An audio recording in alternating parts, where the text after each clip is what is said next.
Olá! O conteúdo de hoje foi baseado em textos do site da FEPARANA e de uma mensagem de André Luiz.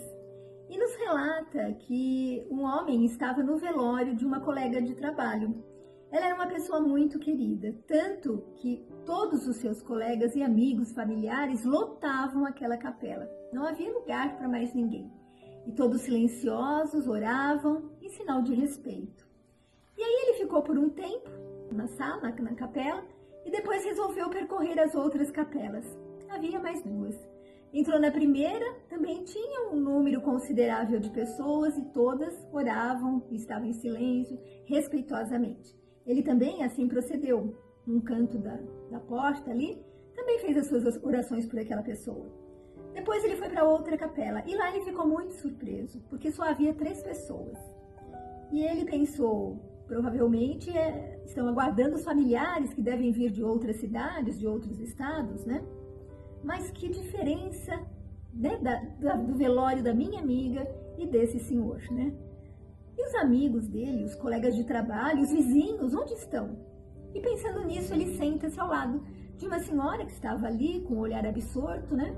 Com a expressão apática. E ele pergunta, vocês estão esperando os familiares chegarem? Ela diz, não vai vir mais ninguém. Ele era um homem muito ruim. Bom, a resposta chocou aquele rapaz, né? Porque ele pensa, mesmo sendo ruim, ele é digno de oração, é digno de pena no mínimo. E aí ele sai da capela e vai até a floricultura e compra um vaso de flores amarelas exuberante. Retorna, coloca ali, próximo ao caixão, né? Como única flor que existia naquele recinto. E faz uma prece, uma oração sentida, pedindo que Deus abençoe aquela criatura, que Ele permita que os santos e os espíritos superiores venham para recebê-lo, que ele seja recebido com amor, que ele possa ser acolhido, independentemente dos fracassos que ele pudera ter sofrido ou provocado aqui na Terra, né? E ele age assim, então, como um ato de caridade cristã, com um desejo profundo. Mesmo que aquele homem nada tivesse semeado, ele conseguiu se colocar no lugar daquela pessoa e entender o quanto aquele momento aquela criatura precisava de ajuda. E ele se lembra da frase de Jesus, não vim para os sãos, vim para os doentes. Então, se aquele homem for um doente durante a vida, era para ele que Jesus tinha vindo. Porque um dia os outros estão partindo, noutros somos nós que estamos partindo. E com certeza, todos aqui somos doentes. Num grau maior ou menor, todos precisamos uns dos outros. Todos precisamos de preces, de amor, de auxílio, de companheirismo, de um ombro onde chorar. Por pior que a gente possa ser, todos precisamos de um carinho. E a vida é uma dança, né? Quando uma porta se fecha, a outra se abre, um caminho termina, outro se mostra ali, outro começa, né? Nada é estático no universo. Tudo se move sem parar. E tudo se transforma para melhor.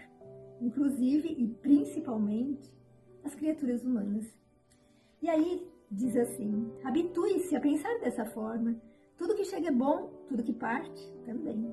É a dança da vida. Dance de forma como ela se apresentar, sem apego ou resistência. Não se apavore com as doenças. Elas são despertadores. Têm a missão de nos acordar. De outra forma, permaneceríamos distraídos com as seduções do mundo material e esquecidos do que viemos fazer neste planeta. O universo nos mandou aqui para coisas mais importantes do que comer, beber, dormir, pagar as contas. Nós viemos para realizar o divino em nós. Toda inércia é um desserviço à obra divina. Então, quando nos colocamos no lugar do outro, algo muito mágico acontece dentro de nós. O coração se abre, a generosidade se instala dentro dele e nasce a partir daí uma enorme compreensão acerca do propósito maior da existência, que é a prática do amor. Então, é impossível ferir alguém sem que a gente também seja ferido. Então, lembre-se disso, o exercício diário da compaixão, da empatia e do amor é o que nos torna mais próximo de ser um ser divino. E que a gente exercite isso com o outro, que a gente exercite isso principalmente para aqueles que achamos que são os mais doentes. Fique com Deus.